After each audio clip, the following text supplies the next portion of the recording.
This is the Dave Elliott Show. And good Monday morning to you. Thank you for finding a minute out of your day to stay with us. We'll be around until about 10 minutes to 9 this morning, and I hope you can join us for most of the show. We have a very interesting program for you this morning. Not that we don't always try to have an interesting one, but we're going to be speaking in just a few minutes with a Naples woman who was, let me put it this way. Cyber scammers worked on her for about an entire day to try to take her money. And I will explain, we'll be talking with her live, at least live here in the morning, to give you the details on that. It's a pretty harrowing experience. She'll be with us at about 7:30 this morning. We'll be joined by our good buddy J.C. Bruce in the 8 o'clock hour this morning, and we're going to have some fun with him talking about what's crazy out there today, and so on and so forth. Had a chance to watch a series. We love streaming series, and we'll often sit down on Friday or Saturday night and say, let's see if we can find a movie or a comedy special or something to watch. Sometimes it's a TV series. Such was the case over the weekend with a show on Apple TV that I guess was first released in 2023 called The Last Thing He Told Me. And it stars Jennifer Garner. I don't think, except for the movie Alias or the TV series Alias, I've ever seen Jennifer Garner in anything. And she's pretty good. It's a mystery, a thriller. And we found out at the end of the first season that there was a second season, which just happened in February of this year, I guess. But it was, if you're looking for something that'll it'll keep you going, I'd recommend it. It's called The Last Thing He Told Me. It's on Apple TV. It stars Jennifer Garner. She is the only. Well, actually, at one point, Victor Garber shows up, and if you remember Victor Garber, he played Jennifer Garner's father in the old TV series Alias on ABC many years back. Victor Garber's been around a long time. He was in Godspell, one of his earlier movies, and he's made appearances as a character actor in a bunch of stuff. Anyway, it was kind of fun, and it was the first season. I will tell you this, we're almost through the second season. The first season was way more interesting than the second season, but the second season has its moments. So check that out. I wanted to mention this last week, and I just didn't have time with everything else we were doing. But I happened on a story when I was doing some show prep about the singer Laura Nero. I wish I could play a couple of samples of her music, but I cannot because we are restricted by what we can play because we're on YouTube. I can't play any copyrighted material, or I get yanked. So I'll just tell you some of the songs that she has written that you will recognize. One big hit by Barbra Streisand called Stony End. Another, which has the word stone in it as well, Stoned Soul Picnic, which was a big hit for the Fifth Dimension. And When I Die, another big hit for Blood, Sweat, and Tears. I'm sure Wedding Bell Blues. Bill, I love you so, I always will. That one, And many others.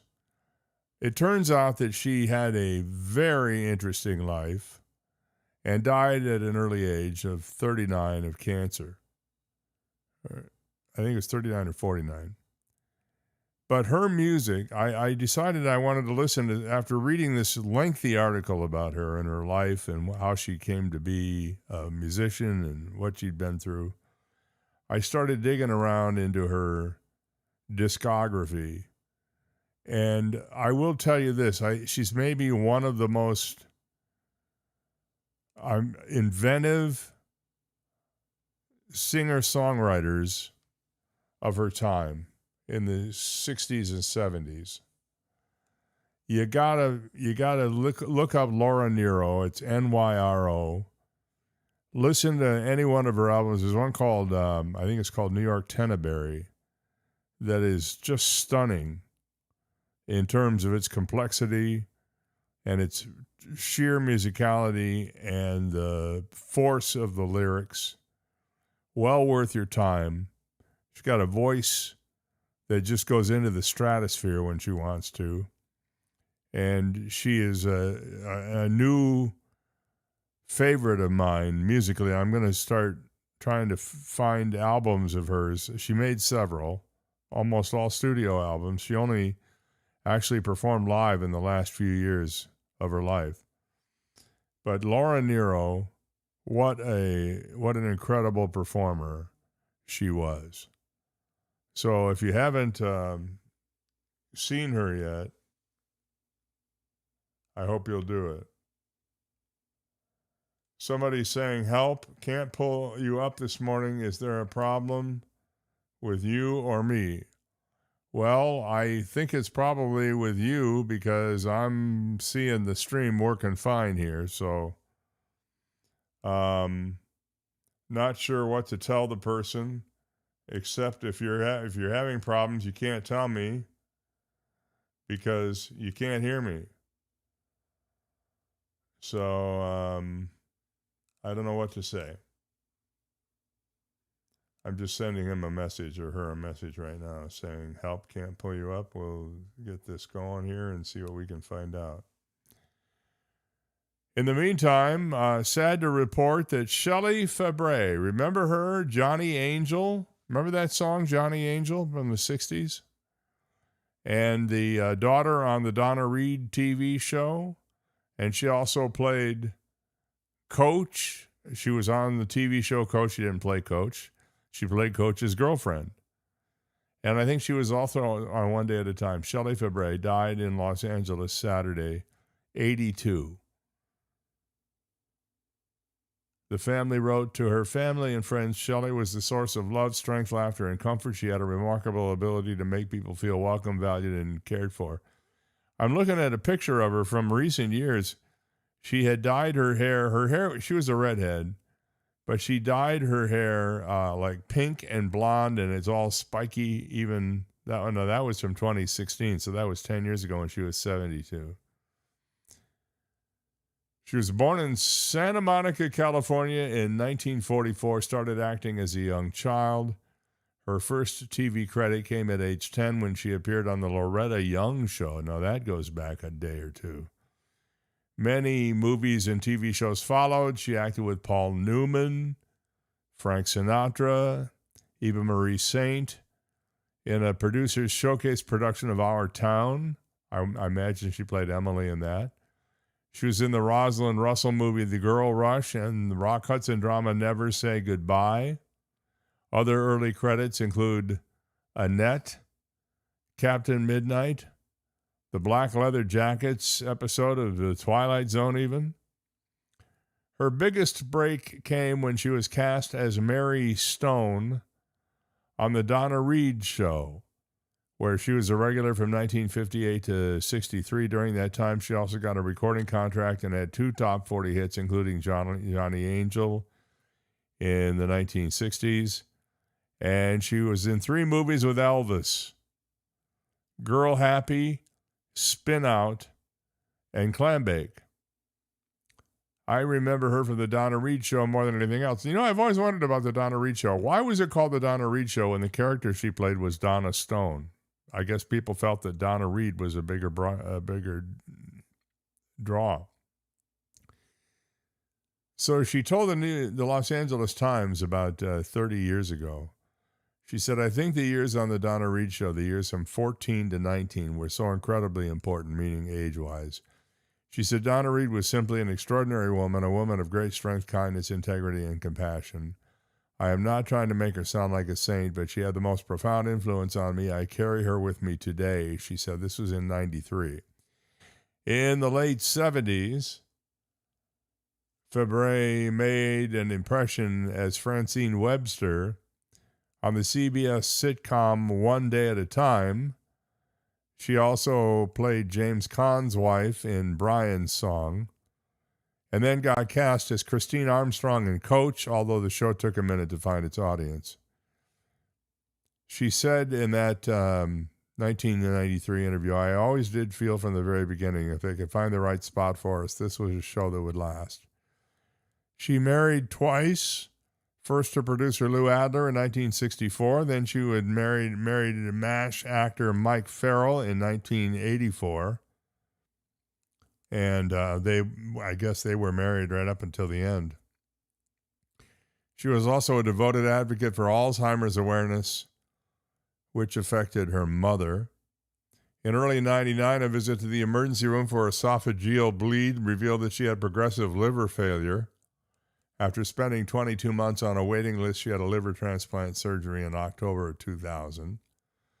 In an interview with Cedars-Sinai Medical Center in Los Angeles 3 years after the transplant, she said she'd been changed by the experience and was eternally grateful to Farrell, who was with her every step of the way. Her family, in their statement, said, "We will remember Shelley for her kindness, loyalty, wit, courage, and beautiful spirit. We will miss her deeply, not only as a celebrated performer, but as the loving and extraordinary person she was in our everyday life." Shelley Fabre. They didn't mention in this article, and I believe this is the case, she was also the niece of comic actress Nanette Fabre.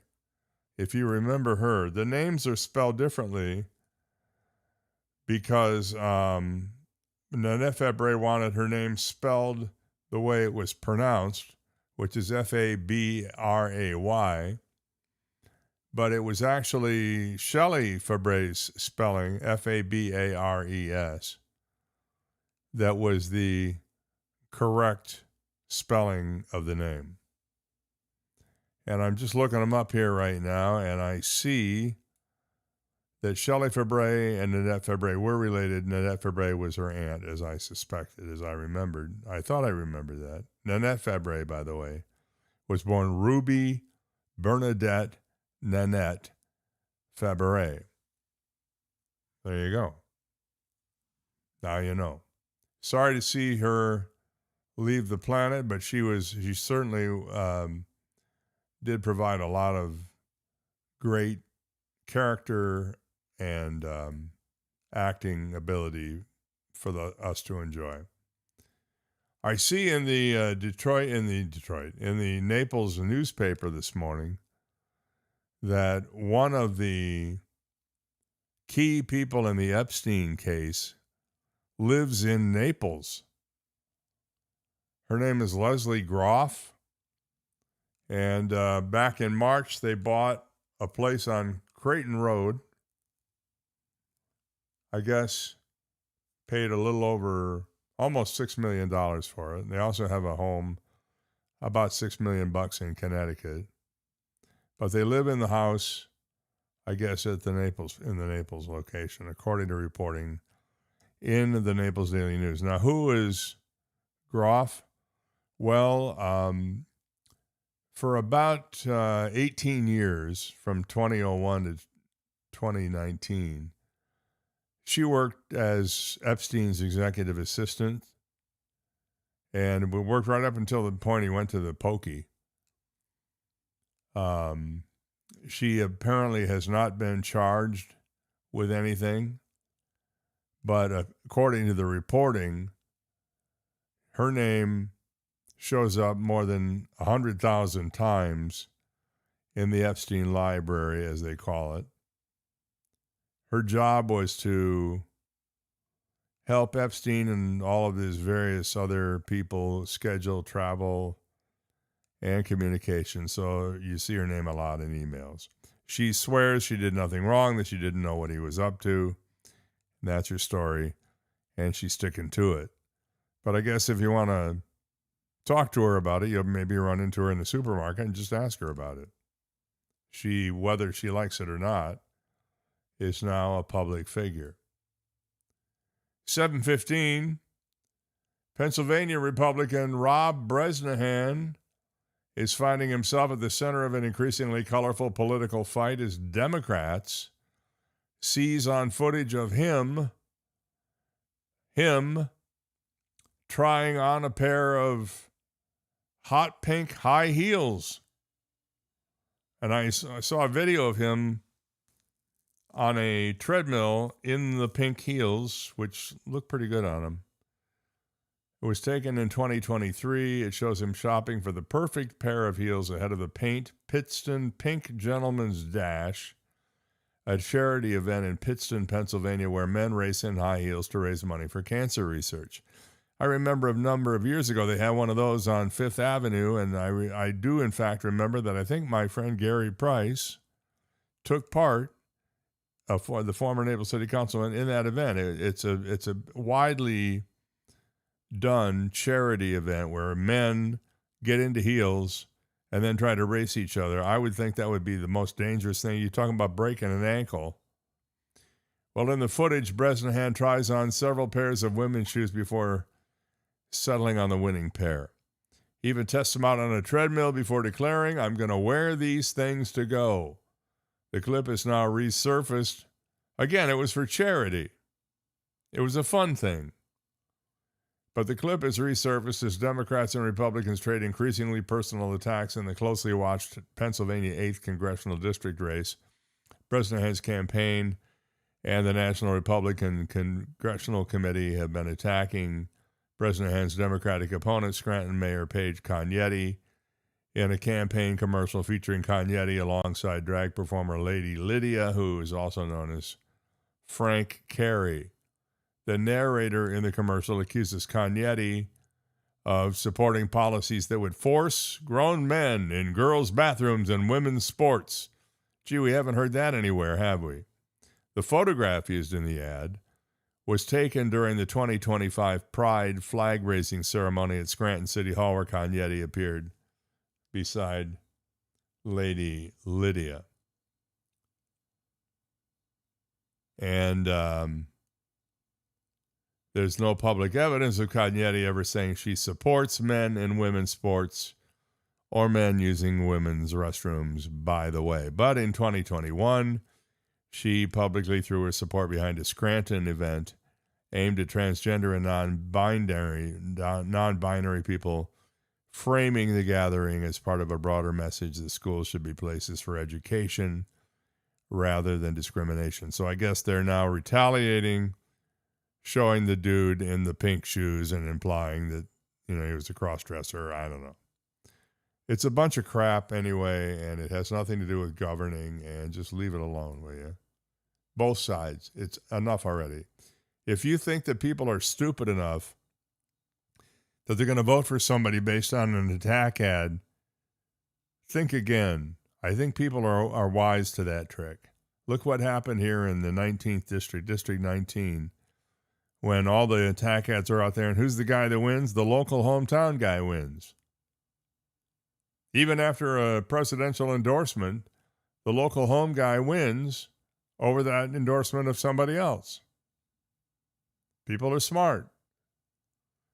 Doctors have warned that President Trump's weight gain is a strong risk factor for his health after the commander-in-chief has put on 23 pounds in 3 years, according to a report. Trump, a known lover of McDonald's and Diet Coke, has long faced concerns about his overall health, including bruising on his hands and swelling of his ankles. But in the second year of his second term, doctors have warned that Trump's weight gain needs to be taking priority, according to the Washington Post. It is said that he weighed 238 pounds at his physical exam in May, 14 pounds more than last year, and 23 pounds more than the 215 he was listed at in 2023, documented when he was arrested in Georgia, the newspaper. Remember, he got arrested going to that Georgia place, and they didn't weigh him. They asked him how much he weighed, and he said 215. Now, I would argue that this whole thing is craziness because There's no way he only weighed 215 at the time that arrest occurred. I remember it very well, and nobody believed that he was at 215. So if you believe he's at 238 now, he was probably about that same weight then, but just, basically cheated a little bit on the weight thing. But however, the Independent has reported on this and says that he's overweight. Well, so what? Everybody's overweight, right? Even if you're not, you think you are. So a more scrutiny on the president for just being normal, I guess you could argue. And speaking of normal, who doesn't like to grab a beer once in a while? Well, if you aren't sure about it, you're not alone. Americans are reaching for alcohol at record lows, according to a new Gallup survey. The survey at record lows, mind you. Now, the survey, which was out last week, found the number of Americans who say they drink alcohol sits at about 54% for the second consecutive year, and health concerns appear to be a major factor. The survey results noted 51% of U.S. adults now believe drinking 1 or 2 alcoholic beverages a day is bad for one's health. The figure is essentially unchanged from last year's record high, 53%. In 2001, only 27% considered moderate drinking bad for one's health, according to Gallup. So we're drinking less and enjoying it more, I guess.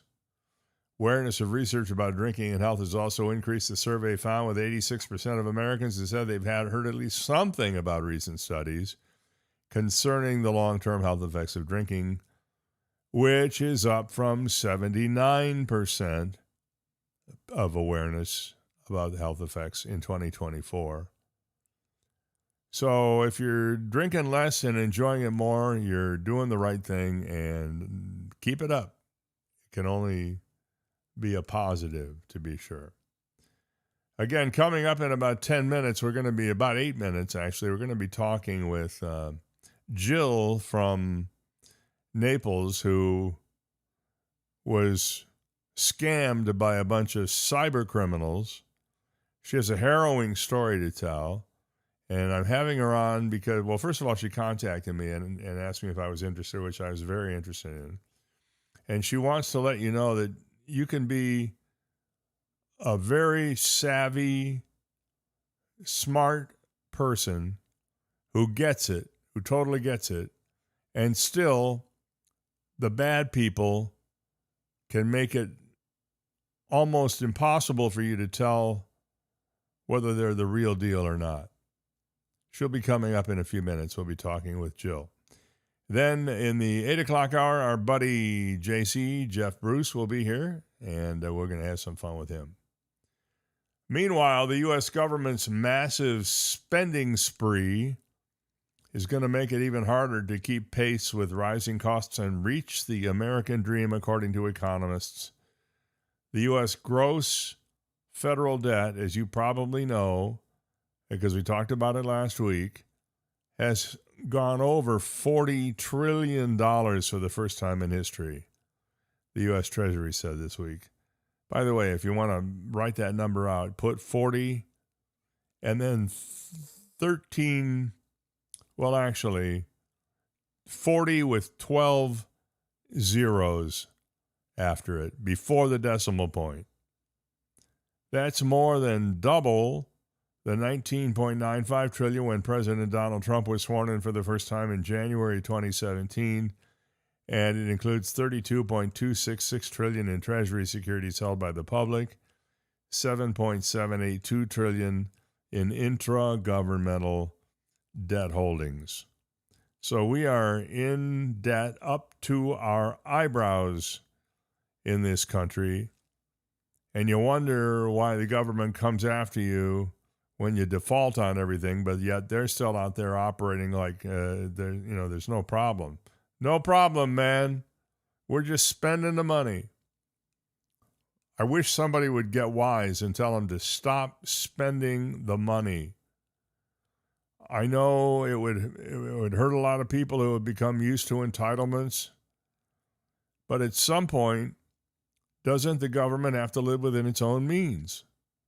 You can't just keep spending willy-nilly on things like wars and banquet rooms and social programs and other things that are causing us to go down the tubes.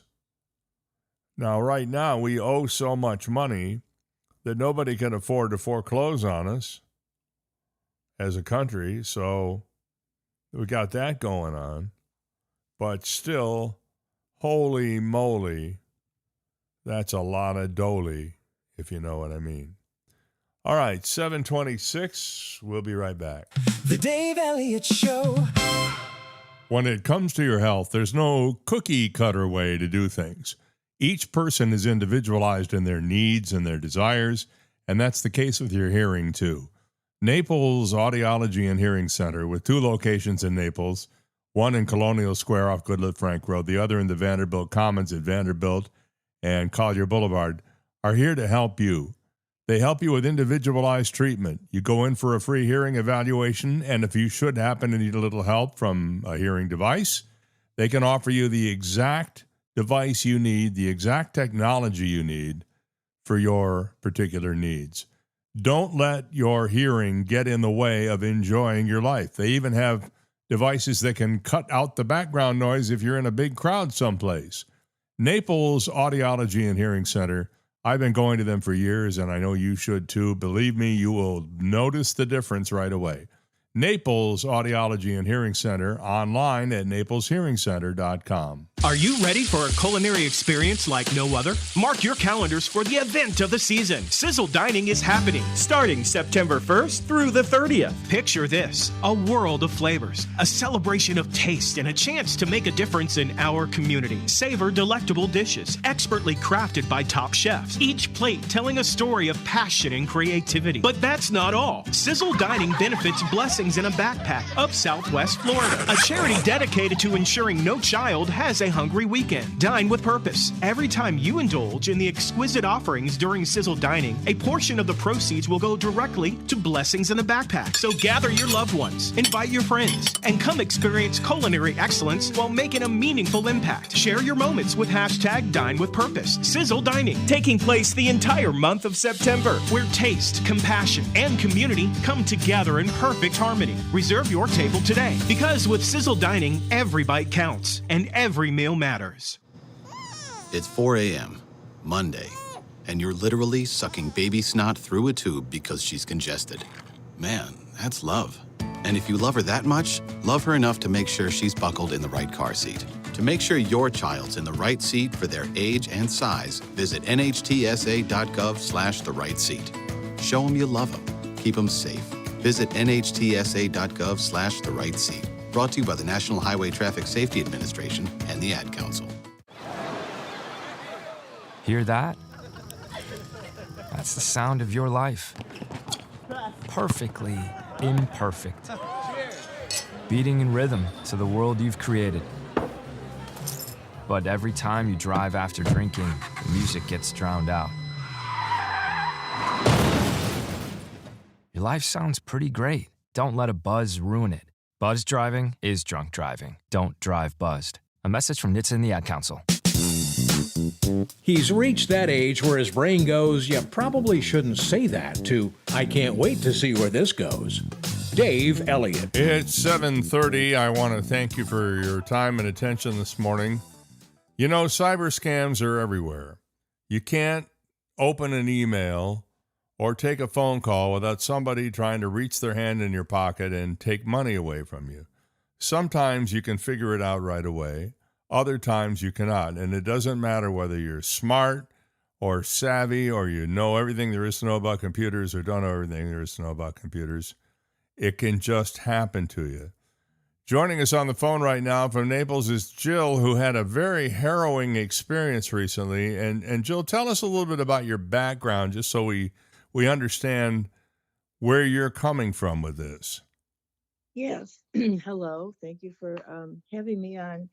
My background is I've never been married. I have lived in 4 states, although in Naples, 33 years, made job decisions and transfers. I make most of my decisions rather independently, although I have a family that I could call on, and I have in certain things. But, I'm used to trusting my gut and my own decisions. I thought I knew all the tricks.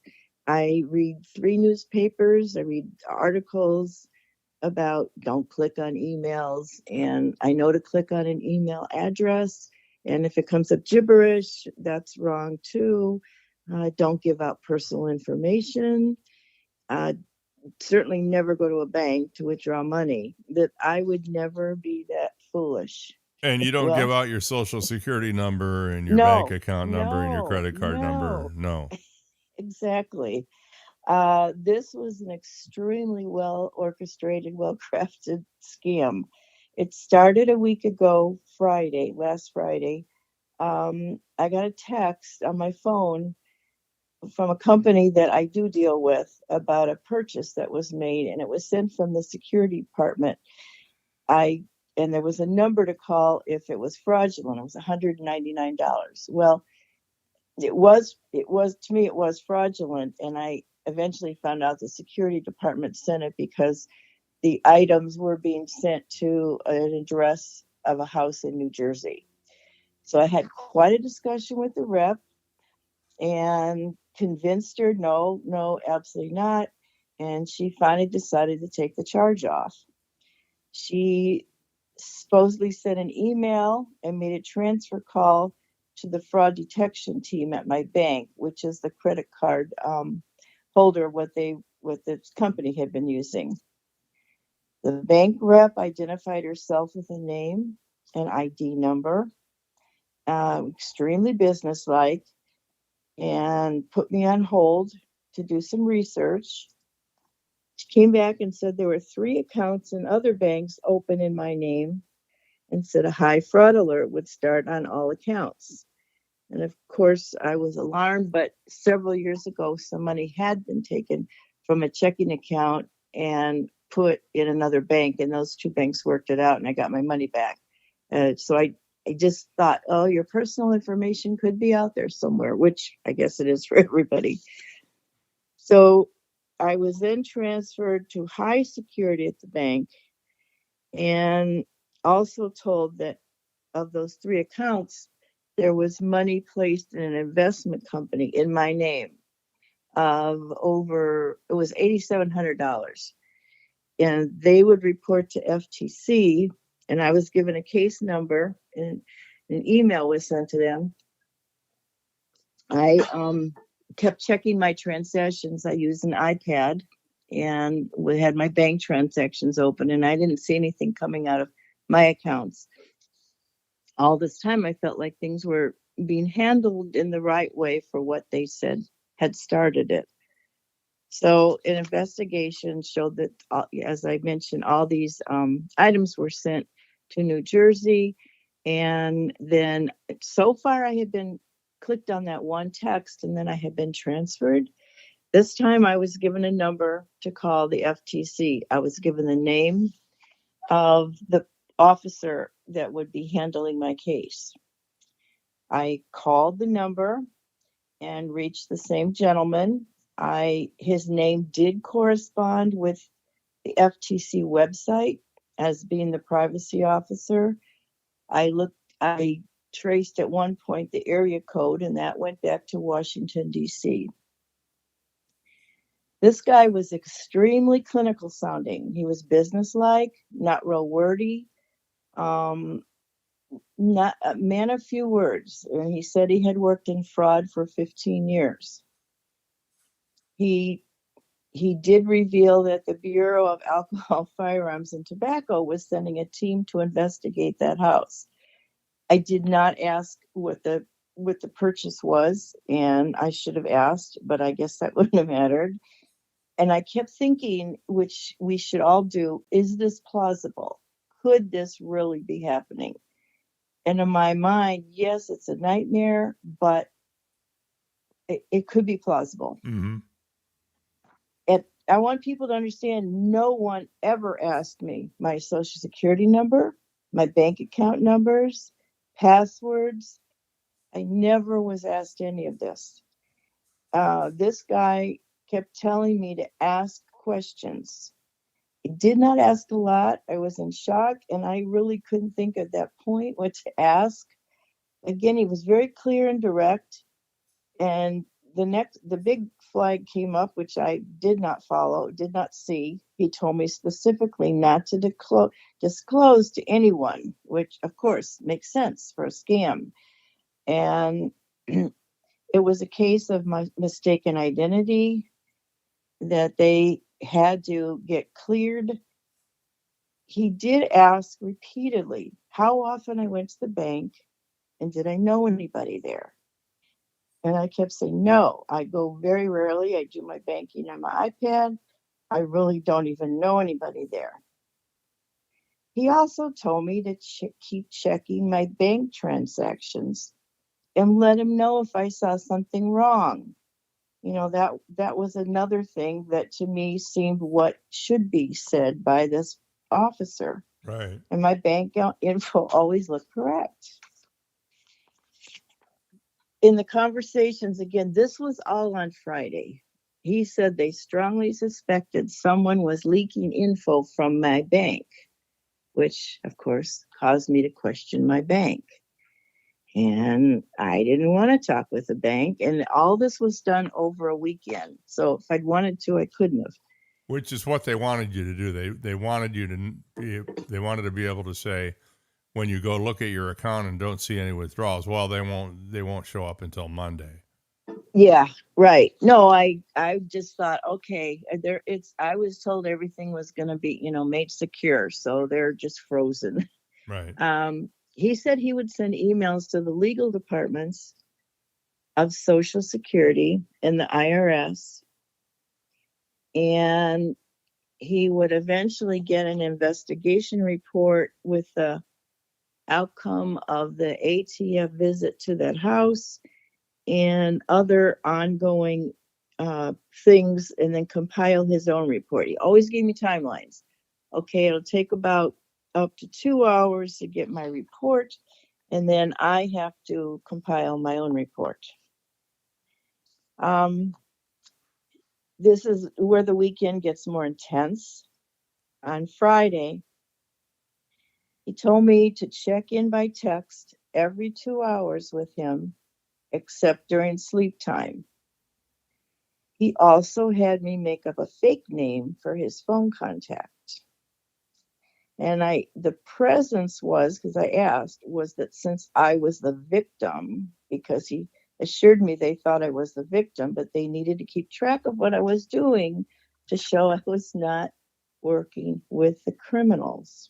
And so far you're I don't mean to say you're gullible, but you're buying this hook, line, and sinker. Oh yeah. There's no question about it. I later said to my friend, who I will explain later, helped somewhat, that these were credible people. Yeah. I said, no, absolutely not. What this guy is telling me is for my protection, because he repeatedly said, we're trying to protect you. So by just checking in and not disclosing, it created isolation and made me more dependent on him. And because I had said at one point, oh, I wanted to call my nephew. My nephew is securities manager. He manages my investment accounts. And my brother, who I'm very close to, was an attorney and a trust officer at a bank. Duh. Of course he told me don't contact anybody. Right. That was a horrible mistake on my part. But yes, you are right. I just felt like my identity has been stolen, and I've got to work with them to get this thing right. Right. So again, he kept saying all weekend they were trying to protect me. I do go to church on Sunday, and I told him when I'd be gone, I couldn't do every 2 hours, And of course, he was fine with that. Just text me when you get home. So, And that was their way of stringing you along to make you more yes, dependent on them. exactly. Mm-hmm. It was masterful. And, I just was too naive to realize I was being scammed. I had bought everything he told me. He did make a phone call on Sunday to tell me ATF had sent agents to the house and he was still waiting for the report. Well, I have a very, very good friend who is a director of compliance of a very large securities firm. And it just so happened we had set up Sunday night to talk on the phone. I did leak a little over the phone, but again, I said, no, I can't tell you. I can't disclose it. And of course, that did not make her happy. But I kept trying to convince her I knew what I was doing and these people were credible and I had to get this fixed. Well, she decided that she would fly out Monday morning to either prevent me from being scammed or help fix it. And what a friend. I finally said, yeah, I was a wreck. And I said, are you sure? And she said, absolutely. So Monday morning, I picked her up from the airport, disclosed a little more, but not enough to really, we did not get in discussion, too much of a discussion, but she knew more than she did initially. So after coming home, a call, and I had told this guy that I was picking up a friend from the airport. I'm sure that made him nervous. He didn't know what capacity she was in, but it's like, oh, you're letting a friend in. And of course, he asked, is she staying with me? I said, no, she has her own place. Well, he called me after I got home from the airport. Now is when he stepped it up, which I didn't think it could be stepped up more. I thought, wait a minute, this is crazy. And again, just to reiterate, you've been a business person. You've Yes. held managerial I was positions. in compliance. You were in the job. Yes, not governmental, but still, but I was a rule follower. Yeah. And once he had me, okay, we're doing what you say. So now he disclosed he got the report. 9 other accounts have been opened in my name. Mm-hmm. Several hundred thousands were put into these accounts, all in my name. And the money supposedly was used for money laundering to other countries, which I know money laundering is a big thing in scams, but I didn't know that. I know that now. I've done more research. And my identity is definitely being used, been stolen. And my social security number obviously is out there. Of course, I checked my accounts. Well, I didn't have that kind of money sitting in my checking or savings account, but nothing was touched. So this is when it gets very scary. For me, I still followed everything, but he told me after talking supposedly, because I got put on hold a couple times, talking with the U.S. Treasury, that half of my savings account could be secured, but I would need to withdraw the remaining half in cash. Ding, that's a huge red flag, which I know about. But I'm just trying to make people understand. I really was worried that the bank were the bad guys. Mm-hmm. And that's exactly what they want you to think. And then he would direct me then to deposit it in a secure digital vault, which is a virtual safety deposit box. So obviously, the cash would have had to be put in another account. And I know not to withdraw bank money. Well, so were you starting to get an inkling that maybe things were not as yes, they seemed? but the inkling wasn't very big at that time.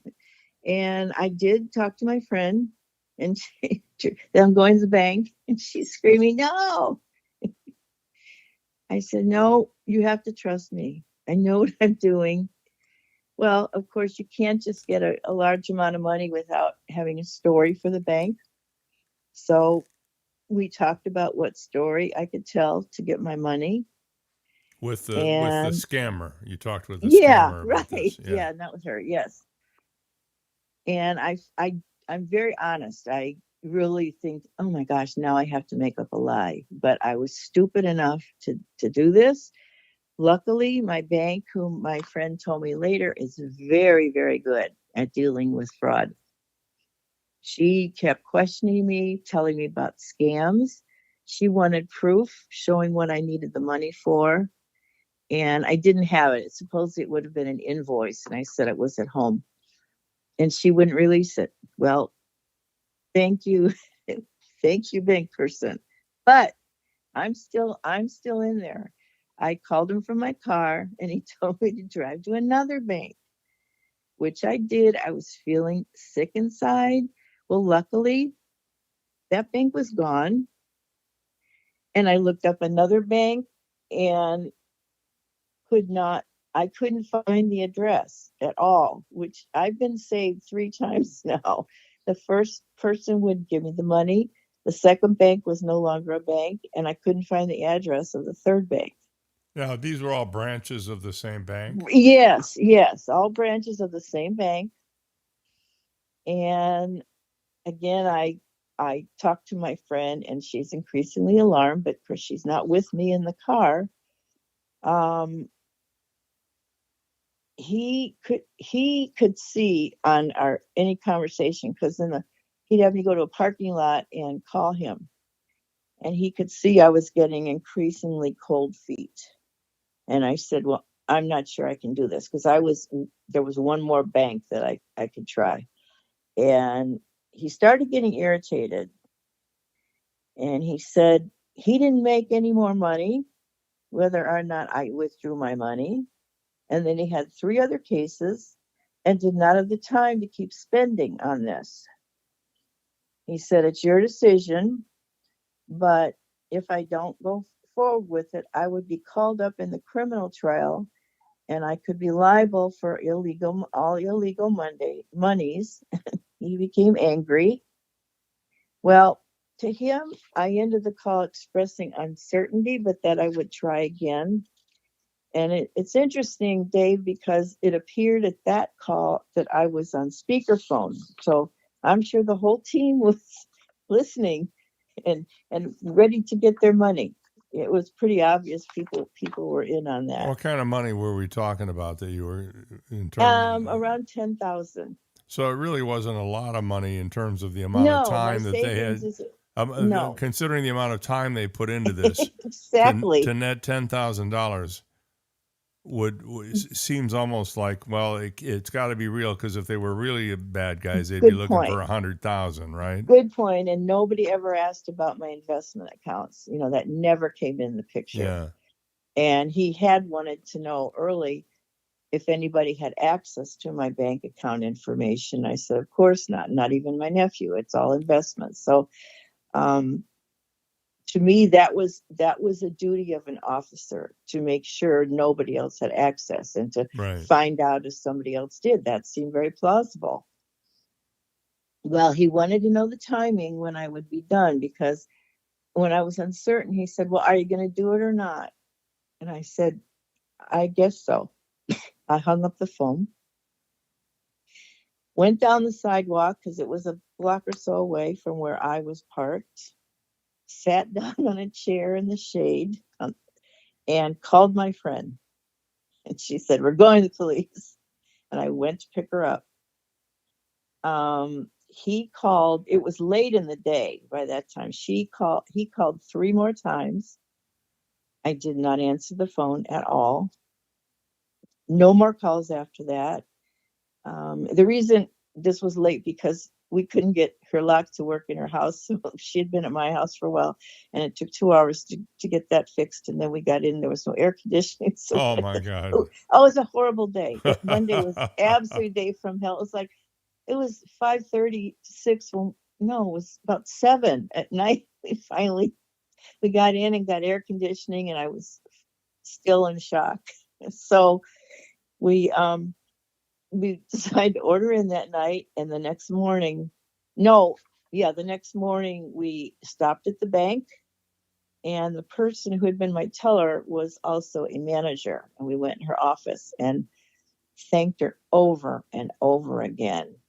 And she said it happens all the time, that the bank is the enemy, and That's that's why we all. remarkable. She said that's why we talk about fraud so closely. And I said, thank goodness for you to put that roadblock up. So we had a great. Go ahead. What? No, I was going to say, so ultimately you were not out anything except your time no, and I a few more gray hairs. Exactly. We did report it to the FTC. My friend has done this before in her job. She gets some unbelievable scams with, deep fake voices taking over people's accounts and cell phones. So she knew how to do that. And I did get email. She reported for me, but my name was on there. I did get an email that they had received that. So that was the 4-day hell I was in. One more point that I did not know that she showed me. The very first text had a phone number. The first 2 digits were from another country. And I never knew to look for that. And I got one, I think Monday, or Tuesday from Amazon that sounded very suspicious. A text, and I looked it up. No, it was actually an email, but I had a phone number above it, and it was from another country. So I learned that too. So there you go. So the cautionary tale is, make sure you check every way possible when you're communicating with somebody. I know we had Carrie Kursky on with us. She's she deals in cyber scams and helps people like you who may have actually had a loss. Yes. And one of the things that she points out is that, first of all, a legitimate bank won't take you through the hoops that you went through. Second thing is to always be skeptical. The third thing is, look up your bank's phone number from documents that you already have in your possession, like on your checking account agreement or a business card that you may have received at the bank. Yes. So that, because if you go online and you type in, ABC Bank customer service number, there's no guarantee that's really their number. You're right. So use verified sources and it only takes a few minutes. But boy, oh boy, were you lucky. I know that. I believe in the power of prayer, and I prayed throughout it. And I think somebody was looking out for me when there were 3 tries to get money out, and they were all thwarted. So all of them. I feel extremely fortunate. The fact that I kept being transferred was great for them, because I never called anything. And then it was over a weekend. So if it had been during the week, I might have tried calling a bank. But since I thought I had talked to a verified bank officer who again spelled her name, gave me an ID number, very businesslike, you're right. I should have just called in independently, but I never did that point. And I'm guessing that the timing of them calling you on Friday was deliberate, so that you couldn't reach your bank until they had completed their confidence scam on you. Exactly. So another thing to be aware of is, if you are contacted on a Thursday or a Friday, there's a very good chance it's a scam. And by the way, even if it's not a scam, it's better to tell somebody, I think you're scamming me, than to trust them. Yes. I had an incident recently where somebody called me up. I had to close an account, and it was an investment account. And I get a call out of the clear blue sky from this guy saying, I'm so-and-so from the company, and I just want to know what I can do to help you get this thing closed. And immediately I was suspicious. So I said to the guy, I'm sorry, I think I'm being scammed, and I hung up on him. Well, actually, I didn't hang up on him. He said, well, here's my name and here's my phone number, and you can call the home office and ask them about me, which I did because I had the Right. information, and it turned out he was legit. And they told me that they were appreciative of the fact that I did try to call him out as a scammer, even though it turned out not to be, because that's just what you're supposed to do. And my bank manager told me over and over again, don't hesitate to come in and talk with us. Yeah. Don't hesitate. Well, they don't want to have to refund you the money. Of course not. Of course not. Right. And I feel embarrassed. I feel foolish. And one thing, Dave, if I had had a spouse or a partner in the home, I think disclosure would have been made. But again, I've always been alone. Yeah. And luckily my friend helped, but my brother on the phone, when I finally told him 2 days later, he screamed at me, well, you missed the red flag of not disclosing it. I said, he said, obviously you don't read articles. I said, I do somehow. I didn't catch that. I did not think about that. So I guess hopefully people are learning something from this embarrassing testimony. Well, I don't think it's embarrassing at all. I think it's really instructional, and I think you probably helped a lot of people. I just heard from Susie in East Naples who said, not nice to screw around with a feisty old lady. Yeah. Well, I wasn't feisty soon enough. Well, you are now, though. I am. Boy, I'm loaded. Right. Loaded with. Well, Jill, thank you for sharing your story with us this morning, and good luck with you. And I have a feeling we won't be talking about this anytime soon. Not for me. Again. Okay. Thank you so much. You're welcome. Have a great day. Thank you, too. Bye-bye. Bye. Now, that is a harrowing story. And you can see how sophisticated the scam was that these people tried to pull on her to get her to give them money. You got to be careful. You just got to be careful. Hey, Jeff Bruce is coming up right after this. The Dave Elliott Show. A minute out for Alice Sweetwaters. You know how much I love Alice's? Well, let me tell you how much I love Alice's. For the last 22 years, I have been telling everybody I can about how great Alice Sweetwaters is. From their fresh-made seafood dishes to their incredible bar, their wild wine list, the ability to eat indoors or outdoors, and I might add, some pretty darn nice gazpacho, you will find exactly what you're looking for at Alice Sweetwaters. Try the shrimp wontons, for example. They're absolutely fantastic. Or the little mini sliders, or the grouper fish and chips, or the grouper dinner, or the grouper Reuben. You get my drift? There's a lot of stuff going on at Alice Sweetwaters, including the best sandwich in America, the lobster Reuben. Check it all out at the corner of Airport Road and Glades Boulevard. Alice Sweetwaters, where they serve crabs, shrimps, and big people. Have you finally found your dream home, or are you looking to refinance or pull equity from your home? Then call Alpha Title Services of Florida. Don't let fraud or hidden property issues, such as liens, unpaid taxes, boundary mistakes, or a cloud on title, to name a few, ruin your big day. That's why you need Alpha Title Services in your corner. They do the deep digging to complete your contract conditions and assure your title is clear in order to provide the ultimate protection on your family's investment.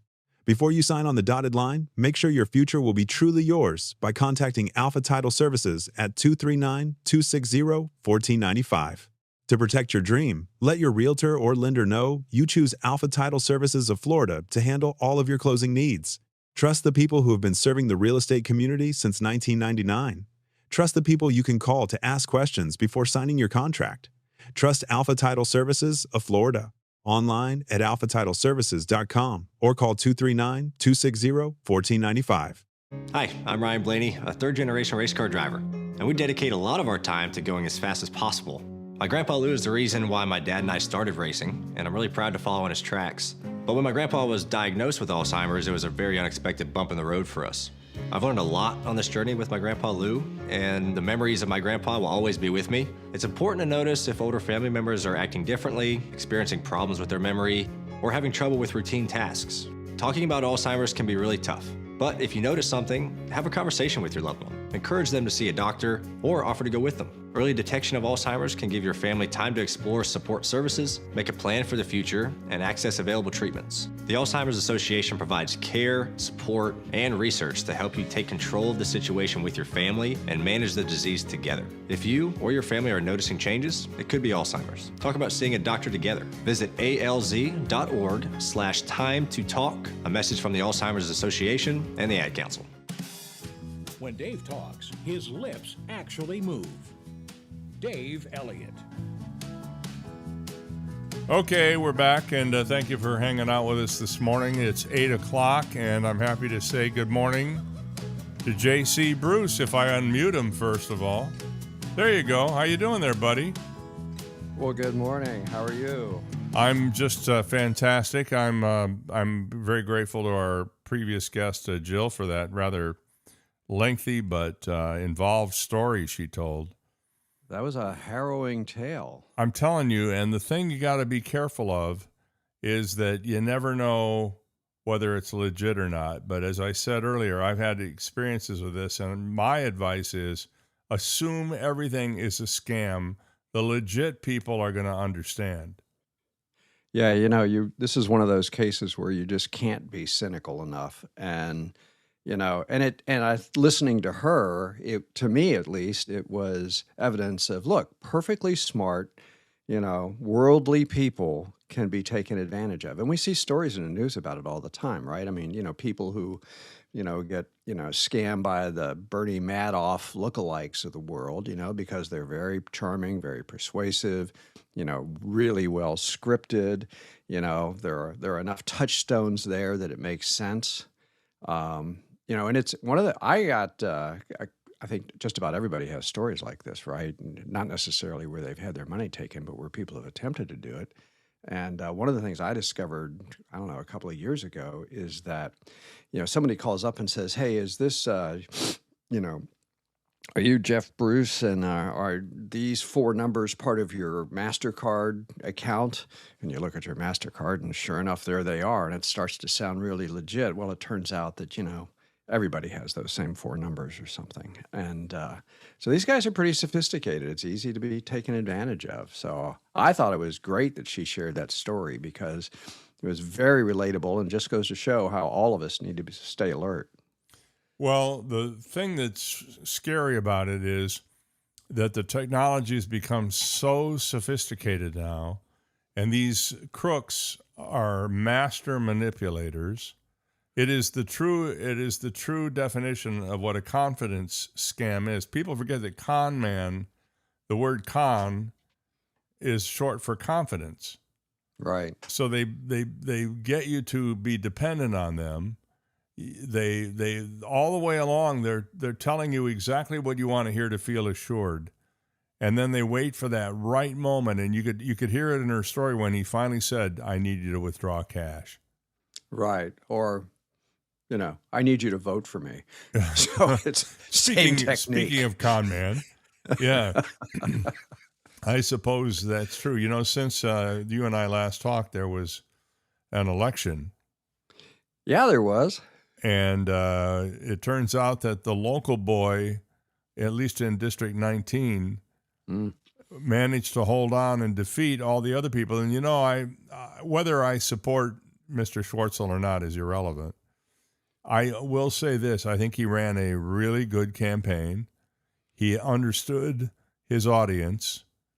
He catered to their requirements for a candidate, and he won on that basis alone. He only ran a couple of negative ads, and it turns out that the negative ads he ran were rated by one of the local TV stations and found to be mostly true when he was going after his opponents for being out-of-towners who really didn't have an understanding of the market. Well, it was a real carpetbagger election, that's for sure. I mean, there were so few congressional districts in this country that are open for grabs. Yep. It draws in people like, flies on sugar. And it was hilarious when you look at the backgrounds of some of the other candidates. I mean, two of the candidates had run for Congress unsuccessfully in Illinois. And when they lost there, they decided, oh, look, an open seat in Florida. I'm going to be a Floridian now. Yeah. So I think that that story does not fly very well. And I think, correct me if I'm wrong, because I could be, but Schwartzel, I don't know how many negative ads he ran, but he ran a lot of ads, right? So he did run a lot of ads. He had money to spend, so he was able to. I mean, unless you're really in the broadcast industry, or he was not necessarily a household name. So he was not. But he associated himself with his radio station, 92.5, I think it is, Fox News, and he knew he understood that is the audience that he wanted to reach, because those are the people who are going to vote for him. Right. Yeah, you got a very heavily Republican district, and here you got a guy that says, hey, look, I'm affiliated with Fox, and so you immediately, whether you like that or not, I mean, it's a good campaign technique. Well, and, he invoked the name of Rush Limbaugh. He talked about, he showed Sean Hannity in the early going. I think it was a masterful campaign, and I thought he deserved to win on that basis alone. Well, I think that it's kind of a case study of how to do it right and how to do it wrong. Yep. He did it right in terms of taking a bunch of cash, using it to develop name recognition early. I mean, one of his opponents, got Trump's endorsement, but it wasn't until the last minute, which, in campaigning, early money is best money. And I think it's a really interesting contrast between the way he ran his campaign successfully against a really crowded field. I mean, nobody got 50% of the vote, right? So against, say, how Alex Vindman, running for the U.S. Senate nomination against Angie Nixon, who everybody thought was going to win. Everybody thought he was the establishment, mainstream candidate that was going to take the Democratic nomination, and it turns out that Angie Nixon, is that her name? Is that what you said? Nixon. Yes.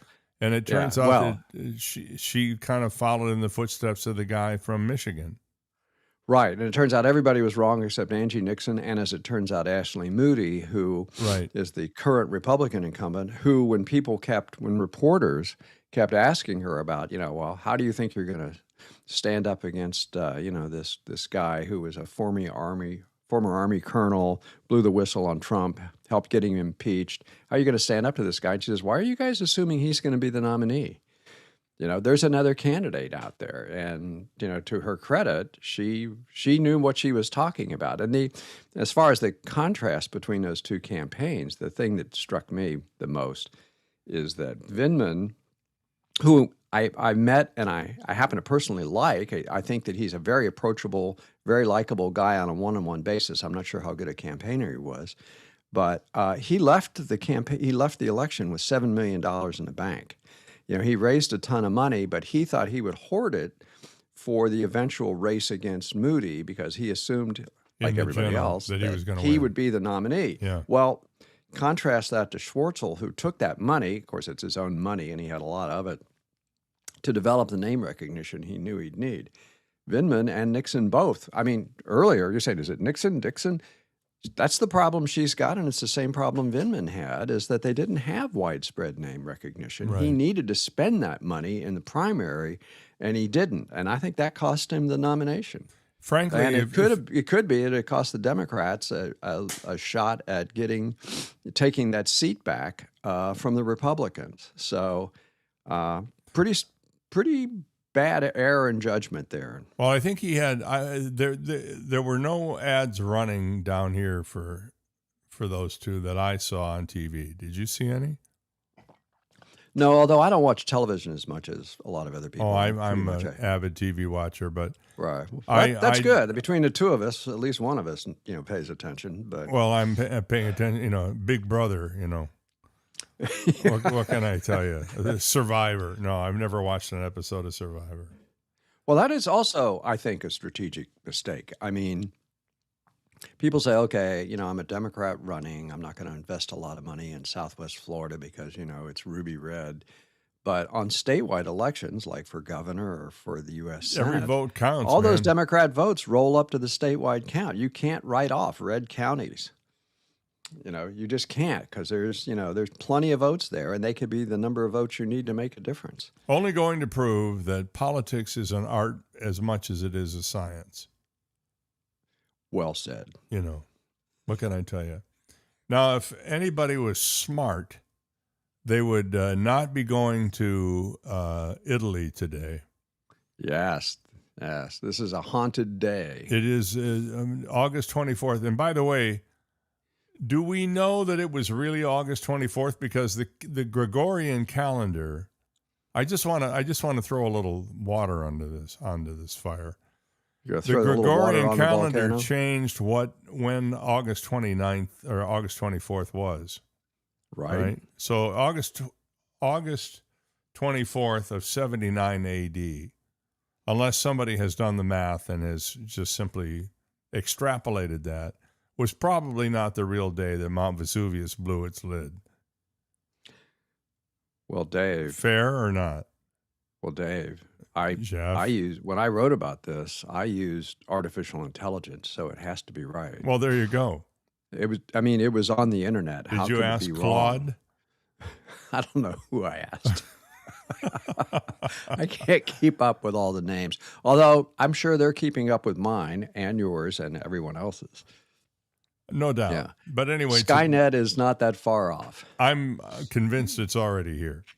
Yeah, you may be right. You'll see. Yeah, but you're right. I mean, Mount Vesuvius exploded on this day in 79 AD or some other day. And Pompeii and Herculaneum and Stabii and all these other cities were buried under ash. It just goes to show you, Mother Nature is still a force to be reckoned with. And we, in our hubris, in terms of the way we treat the environment, we do so at our peril. We do indeed. And by the way, there isn't much you can do to stop a volcano from exploding. So you're just going to have to run. There's a great ad running for one of the banks on TV where this guy shows up and there's a fellow in the background. You see Mount Vesuvius erupting, and the smart guy is saying to the guy who's watching the volcano, maybe you need to get out of here. And the guy looks at him and he goes, I've seen worse.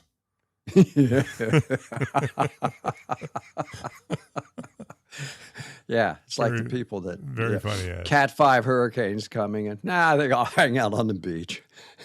Now, how do we know that it was the 9th most powerful volcanic eruption in recorded history? Because it was on the internet. So is this the way coffee's going to go this morning? Well, I have not personally researched it, Dave. And you know what? I mean, maybe and a I think you have disclaimer is to necessary on this. Yeah, I think it's also, you have to say recorded history. Yeah, I mean, recorded. I imagine there were some volcanic eruptions after that meteor hit the Earth 66 million years ago, too. I mean, it seems like it stands to reason we had all sorts of eruptions around the planet after that event.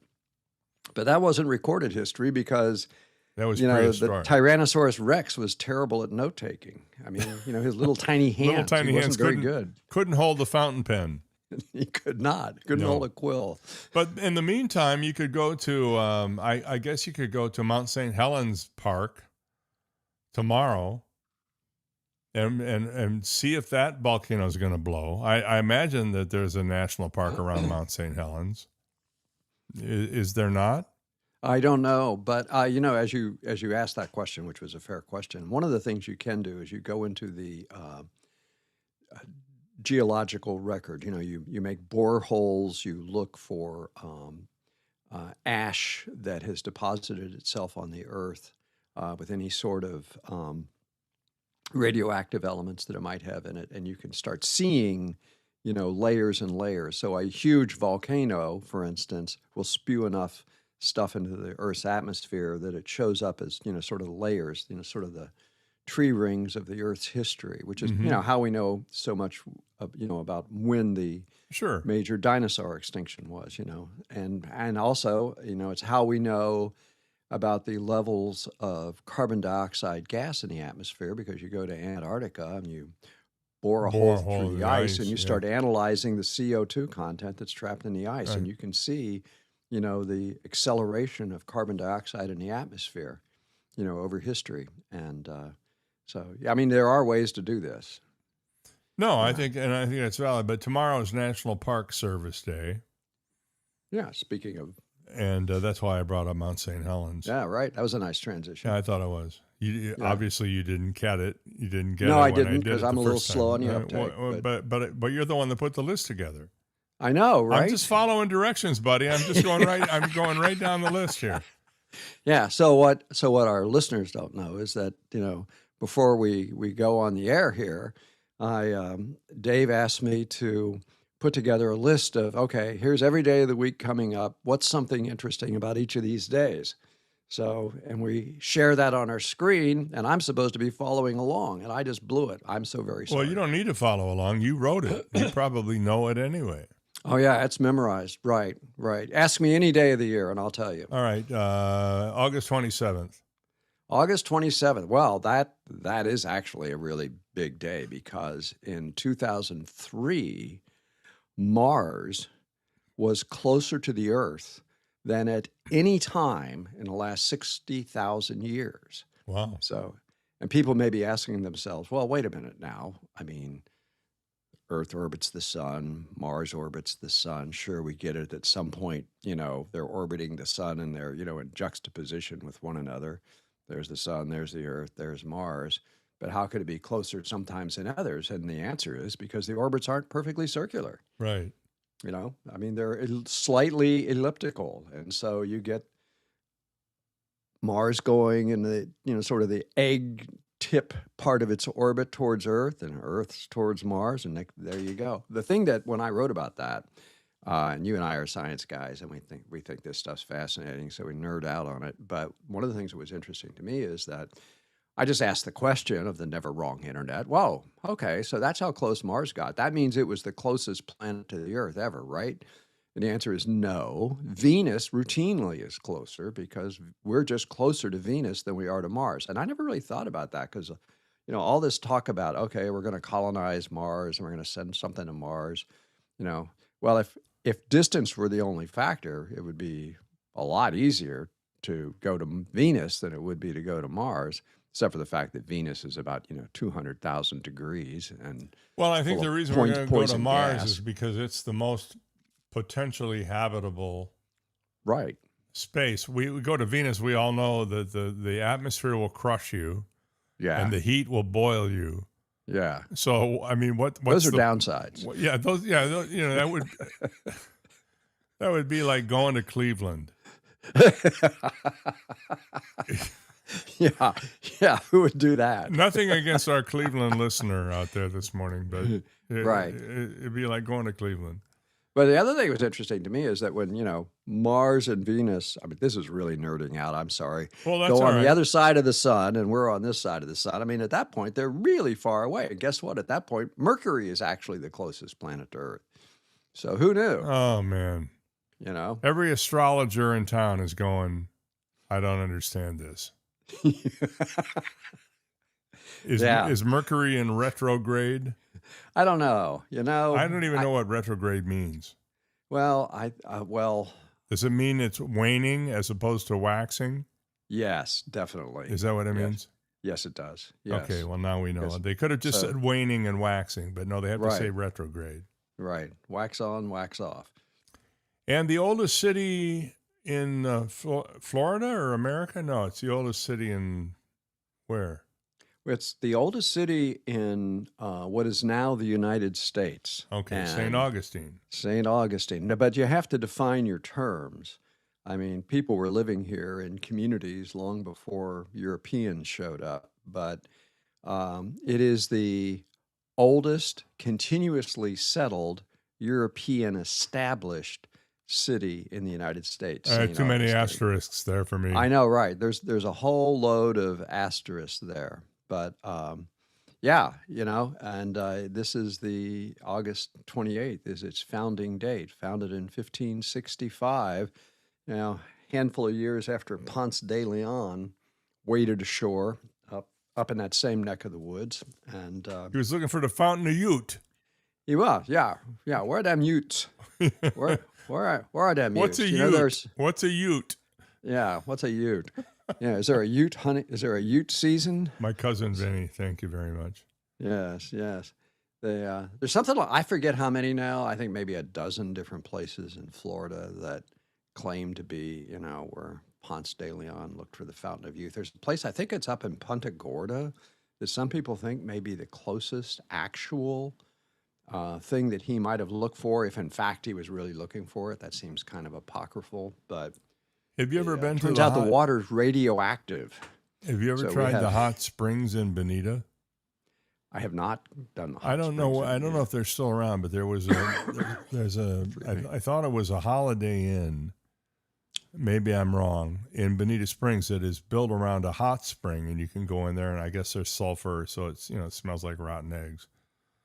I didn't even know there were hot springs anywhere in Florida. Yeah. That's fascinating. Well, you'd think if there were going to be hot springs anywhere, they'd be in Florida, as hot as we are. Ha ha. No. Yes. Yes. No. Well, no. Yes. No. Yes. Yes. No. I associate hot springs with volcanic activity, since we can circle back to Vesuvius. But well, I'm sure that's part of it, because if you think about it, we're basically a big bunch of dirt sitting on a fireball. Right. So there's a leak somewhere in Florida where the heat from the center of the earth is warming the water. Yeah. And people go sit in it, and they come out smelling like rotten eggs. Wow. I did not know that. I honestly did not know that that Florida had actual legit hot springs. So I'm going to have to look into that some more. That's interesting. Well, why do you think have you ever been to a hot springs? Have you ever been to? Why do you think it's called Bonita Springs? Well, Bonita means beautiful, right? Yeah, but springs means springs, right? Right. Oh, no, we got a lot of springs in Florida. It says there's Warm Mineral Springs Park in Northport. Yeah. And let's see. I tried Bonita. I tried doing it here, but I didn't get anything. Wait a minute, let me get this straight. Are you actually doing? You're actually doing research while we're talking. You can do that. I'm a multitasker. You are a multitasker. That's awesome. It says here, Shangri-La Springs in Bonita. The history of the springs begins hundreds of years ago with the Calusa Indians, who were the original inhabitants of this area. They used the mineral spring water for medicinal and trading purposes. Then, in the early 1500s, Juan Ponce de Leon discovered the spring in his quest for the fountain of youth. Many believe the natural mineral waters running through the spring have special healing properties. It doesn't say they're warm, but it does say this natural mineral spring, which is still flowing on the property today, is the very spring for which the city was named Bonita Springs. Well, I believe that. I also believe that Ponce de Leon may have been there. Well, that's interesting. It doesn't say it's a hot spring. So we have some investigating still to do here. Well, maybe we'll have to look into this and do a podcast on it. Well, let's do that. We should go on site and check it out. I'll tell you. Well, I was in. You ain't catching me in a hot spring with you, buddy. It's not going to happen. I was in St. Augustine researching this book I wrote called Florida Man, and there's a whole scene that's set in St. Augustine, and so I went to the Fountain of Youth Park they have there, and you can actually they have a little fountain. You can actually get a drink of the water. Yeah. And oh my God, is it rancid? I mean, it tastes like drinking iron filings. And I don't know if that's because that's the water or the pipe that they're running it through. Hard to say. I don't know. It's like I had visions of Flint, Michigan. It's like, oh my God. Hey, no, don't knock Flint. I lived in Flint for a number of years. And this explains a lot. I was born there. Oh, man. You drank the water.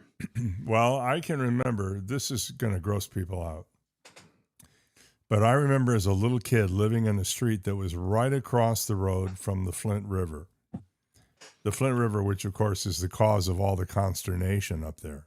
Right. And in the summertime, the Flint River would regularly overrun its banks and spill out onto a road called Flushing Road. Oh, my. I later lived in the town of Flushing, by the way. But the river, when it overflowed, it smelled like poop. Oh, boy. It's just what it smelled like. And to this day, if I smell anything that's sulfuric in nature, Yeah. I have a flashback to that moment. So you're the guy that makes fun of Cleveland, but you're from Flint. But I'm from Flint. I don't live there now.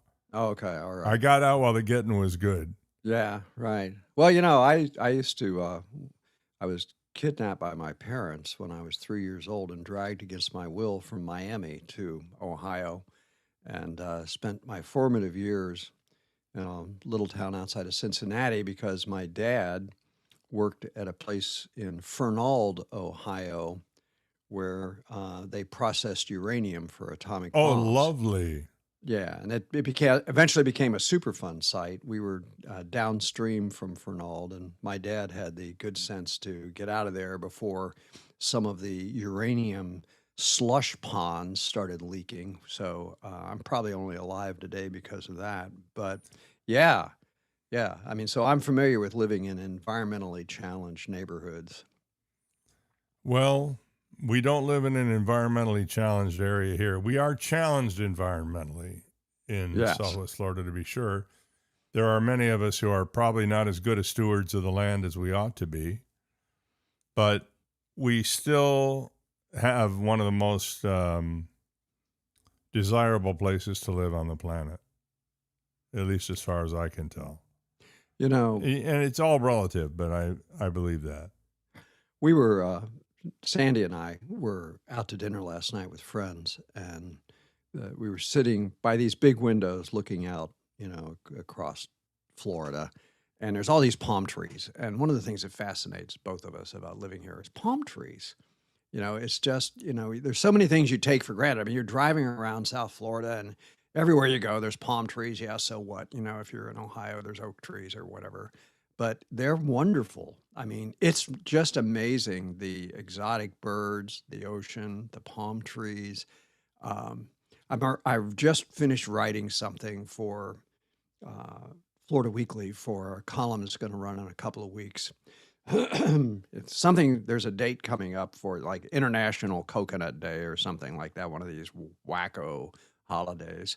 But we have, we have a lot of coconut palms here in South Florida. Yes. But they're not native to Florida. No, they're not. They're native to Southeast Asia, and coconuts float, and that's how they ended up here. But one of the things that I noticed when I was researching this is that you really don't find coconut palms north of what amounts to a line between Punta Gorda and, say, on the West Coast and Stewart on the East Coast. They're so frost sensitive that Is that right? it's only in South Florida that you find it. I'm sure you can probably find some tree that survived north of Punta Gorda, but that's where the bulk of them are. That's where they actually thrive on their own. Well, I actually remember losing 2 palm trees in a home that I owned in the late 90s here in Naples to frost. Yeah. The literally within a week, the fronds turned brown and the tree dried up from the inside and it fell over. Yeah. So they're very sensitive. One night of frost. Yeah. So in my mind, at least, this is a personal bugaboo. You got a second for a personal bugaboo? Ladies and gentlemen, it's time for Jeff's personal bugaboo. Okay, here's brought my to you personal by bugaboo. Bug Off. Yeah. My personal bugaboo is that we keep, the geographers draw a line on the map and they say, okay, here's the start of the Tropic of Cancer or the Tropic of Capricorn. And if you're, above that line, then you're no longer in the tropics, you're in the subtropics. And so you ask a geographer, and where we live, you and I happen to live here in Southwest Florida, we are technically the subtropics. You got to get down, to Havana to finally hit the tropics, right? But if you talk to climatologists will tell you that no, especially with global warming, South Florida now is climatologically tropical. It is no longer just subtropical. And what I found interesting was this that based on some scientific evidence, or is yes, this is a real I found thing? I found this on the internet. So It's got to be true, right. So, but you take that line, basically Punta Gorda across to, basically Palm Beach, Stewart, somewhere up there, go south. That's where the coconut palms grow, right? Doesn't that, it all fits, right? It's all part of a piece that, if the coconut palms aren't growing there, it can't be tropical. So if they are growing there, it has to be tropical. So I'm officially declaring where we live to be the tropics, at least climatologically. Well, I would tell you that any place you live where the low temperature is 83 degrees on a given night automatically qualifies it for tropical. Yeah. Just or me the desert. personally. Yeah. All right. Well, I know that you're busy writing, and we're going to hook up in a little while and have a cup of coffee, and I'm looking forward to that with great anticipation. You are a prolific writer. I don't need to tell you that. I see it every day in my emails. Bless you. Well, I'm a big fan, even though, we're friends, but I'm a big fan of your writing. I think it's really tremendous. How do people get a hold of more of your writing? The easiest way, and thank you for asking, is just to go to my Substack website. It's www.tropic.press. That's also the name of my publishing company that publishes my books, but it's also where I publish my daily newsletter. Yeah, it's a politics newsletter for the most part, current events newsletter, and you can find it there. You can even subscribe there.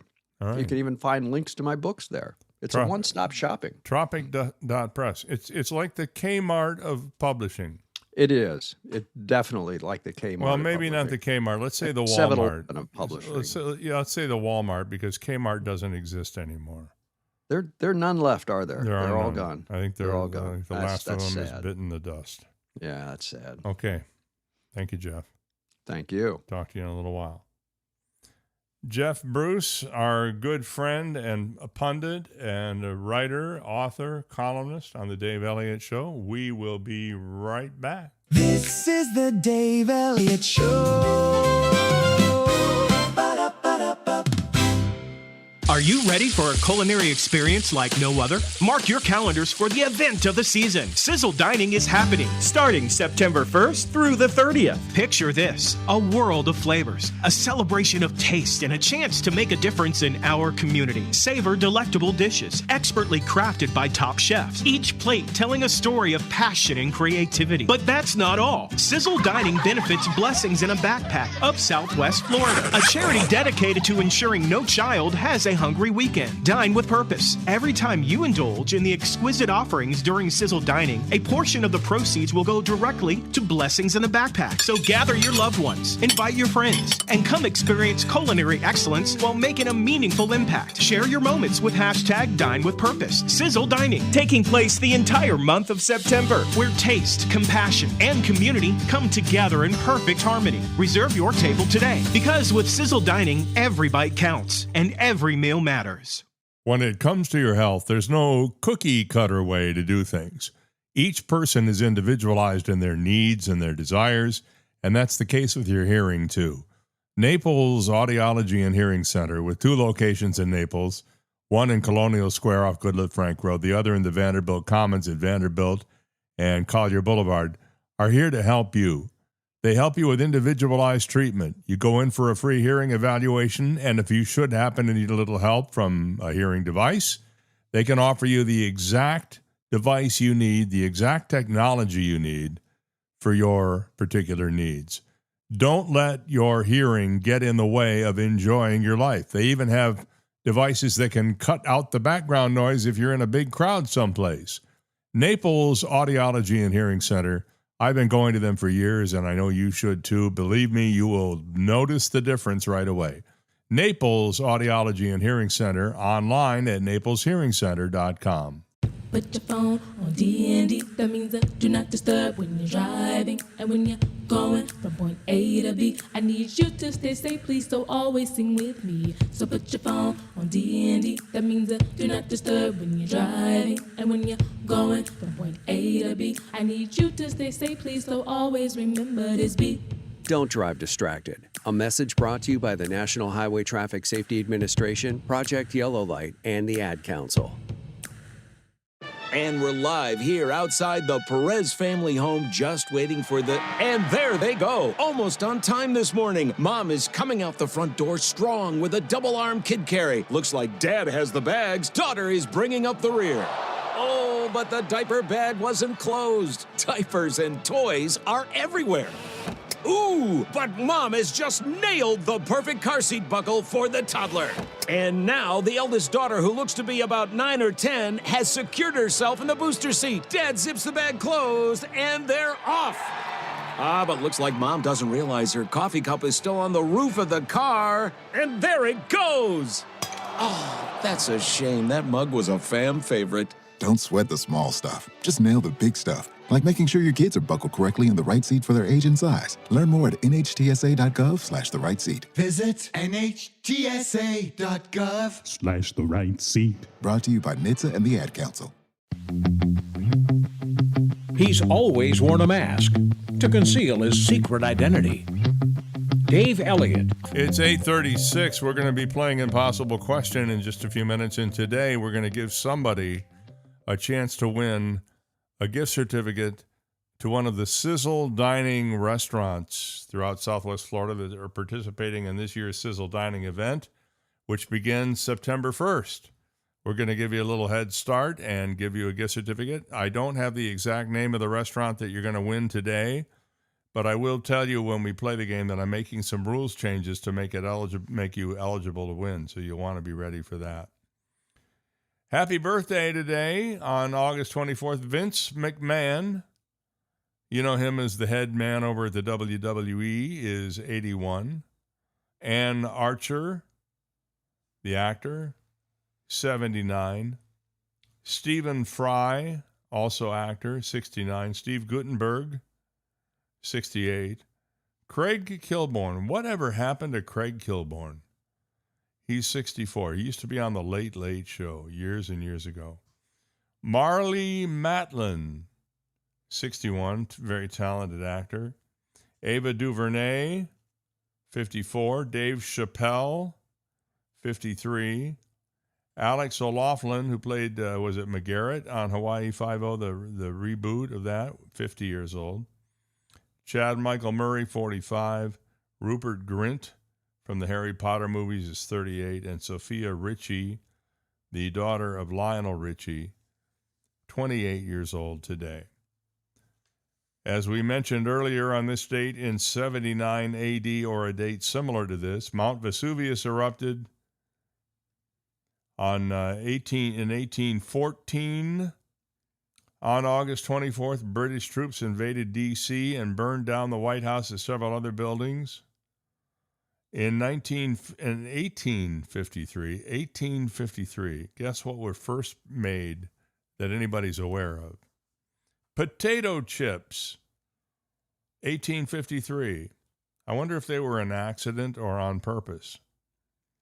1891, Thomas Edison patented the motion picture camera. In 1891, not even in the 20th century.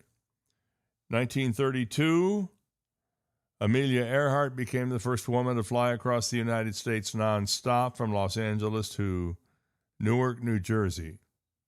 And the question is, why Newark?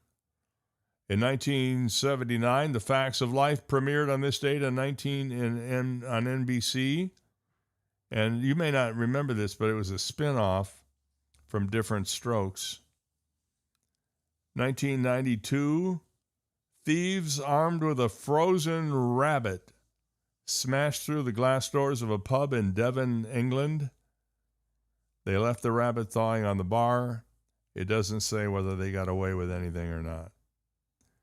2006, The International Astronomical Union voted to strictly define a planet, which ultimately downgraded Pluto from the 9th planet of the sun to a dwarf planet, or as I like to think of it, a little planet, ultimately causing controversy both scientifically and culturally.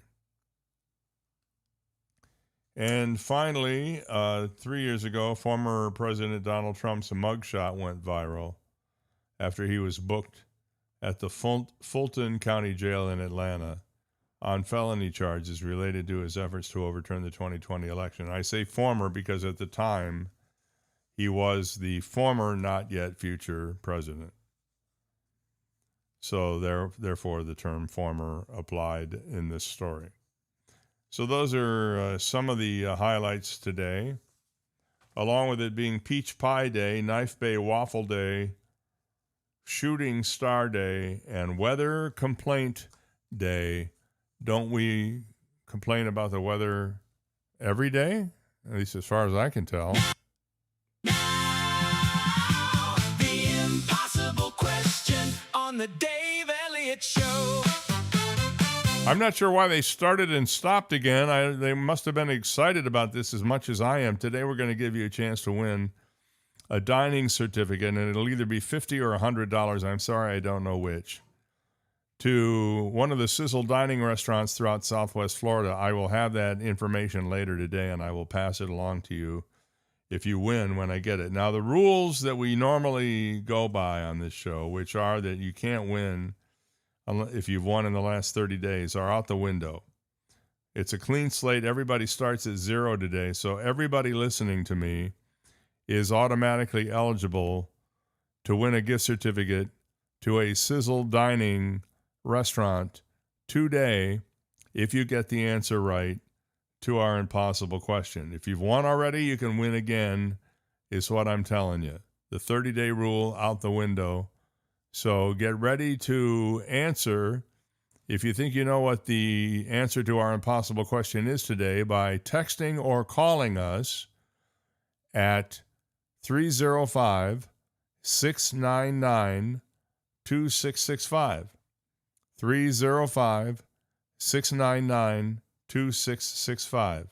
Everybody is eligible to win today on the impossible question. So here we go. Today's question is, men are twice as likely not to use this product, even though experts say we should. Men are twice as likely not to use this product, even though experts say we should. So obviously women are more likely to use it, men less likely to use it. What is the answer? Text me or call me at 305-699-2665 if you think you know the answer. And no, it is not deodorant. I'm sorry to say. Not deodorant. Thank you for the answer there, BA, but you're wrong. Not deodorant. Something else. Men twice as likely not to use this product, even though experts say we should. Or another way to phrase it would be, men are half as likely to use this product, even though experts say we should. What is the answer? 305-699-2665. Frank says lotion. Amy is the winner, however. Amy gets it right, and she's off to a Sizzle dining restaurant. It's sunscreen.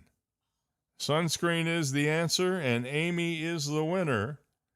Amy, I will be contacting you after the show to explain how you can claim your prize. Congratulations, you win today on What the Heck Is It? No, not What the Heck Is It? Well, it could be What the Heck Is It? It could just a matter of what the heck it is. Our impossible question today. Again, the impossible question was, men are twice as likely not to use this product, even though experts say we should. The answer, sunscreen. Amy's off to a Sizzle dining restaurant on the gang from Sizzle Dining and us here at the Dave Elliott Show. I say us. It's me. It's just me. I'm it. I push on all the buttons. I'm doing all the research. It's me. Thank you, Amy. Congratulations. I hope you and your hubby enjoy wherever you go. Or maybe you're just going to go by yourself and tell him to bring a lunch. You could do that too, but I think you'll be happy with what we have. Consumer Reports. Have you ever read a Consumer Reports magazine? I used to subscribe to it. I loved it. I since have stopped because I've stopped being a major consumer. I now consume things like, potato chips. Well, at their best, according to Consumer Reports, e-scooters are a fun way to get from point A to point B. They're quick, portable, and relatively cheap, according to Consumer Reports, making them an obvious choice for short trips or commutes. But riding one, they say, comes with a lot of risks, and years of incremental increases in top speed have made many models more dangerous in key ways. So Consumer Reports says, at the same time, new safety data has shown that injuries on e-scooters are both widespread and in many cases very serious. For that reason, Consumer Reports does not currently recommend any electric scooters. They also recognize they're increasingly popular and many people ride them. If you choose to ride an e-scooter, it's important to understand the risks and how to ride safely as possible. They're practically everywhere. You see them a lot in cities. According to the National Association of City Transportation Officials, shared e-scooter trips across NACTO, National Association of City Transportation, member cities from Seattle to Orlando increased 29% from 2024 to 2025. In 2024, there were 45 million of these things.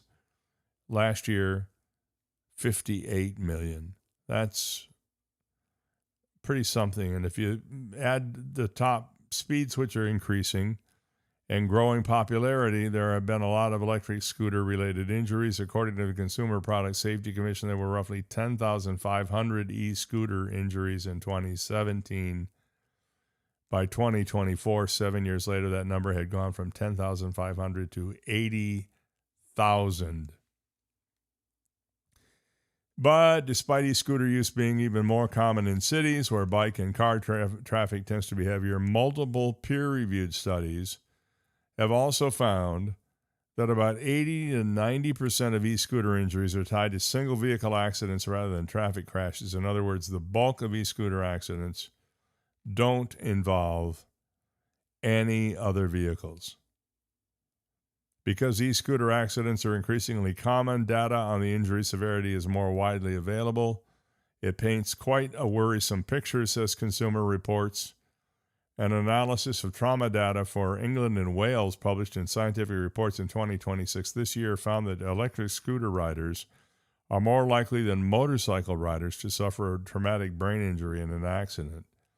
In that study, low bike helmet use and a standing riding position on electric scooters were partly to blame. So if you're thinking about getting an electric scooter for your grandkids, pretty much I'd say no, don't do it. And if you do get one, make sure that whoever's driving it is wearing a helmet. Good advice? You bet. You bet indeed. A little something I thought you'd be interested in here. 4 things you didn't know yesterday. Pizza is a $50 billion industry in the United States with 3 billion pizzas sold per year, restaurant and frozen. Now, over a population of 330 or 40 million people, somehow 3 billion doesn't sound like a whole lot. What is that? That would be 10 per person, roughly speaking. Did I have that right? 10 times a million? 10 times 300 million would be about, that's about right. About 10 pizzas per person per year. Some land snails can remain dormant for several years during extreme drought. Some land snails can remain dormant for several years during extreme drought. In case you see one, don't wake it up. A person may produce several thousand gallons of saliva over a lifetime, potentially around 10,000 gallons, something else you didn't know yesterday. And the final thing you didn't know yesterday, 4% of U.S. drivers admit to reading physical books or papers while driving and doing their nails and smoking a cigarette and eating a sandwich and changing their clothes and curling their hair and talking to their kids and who knows what else they're doing. I was in a drive-through over the weekend, and it was painful. The guy ahead of me, no matter what I tried to do, was not interested in moving ahead, even though the car in front of him had already cleared the order station, because I think the person ahead of me was looking on their phone and did not care that there were other people in line who actually had a life and had someplace we had to be. So what did this person do? They just sat there. I blew my horn a couple times. They looked up, went back to their phone.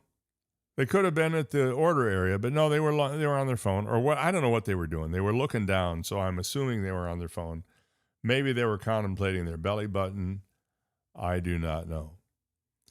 All right, well, that's going to do it for today. Thank you for hanging out with us for this Monday morning, and we'll give somebody a chance to win another Sizzle Dining gift certificate tomorrow right here on the show. We'll also be joined tomorrow by Tim Ayton from Gulf Shore Business and the Naples Press, and we'll find out what's new in town, and he's always got a huge amount of stuff to tell us about. And I'm going to tell you about a very interesting guy. He's a lot of fun, a great entertainer. His name is Tommy LaRocca. He's going to be here to tell us about his show and when he'll be appearing in Naples. You definitely going to want to go see him. So join us for the Tuesday Dave Elliott Show right here on YouTube or at daveontheair.com.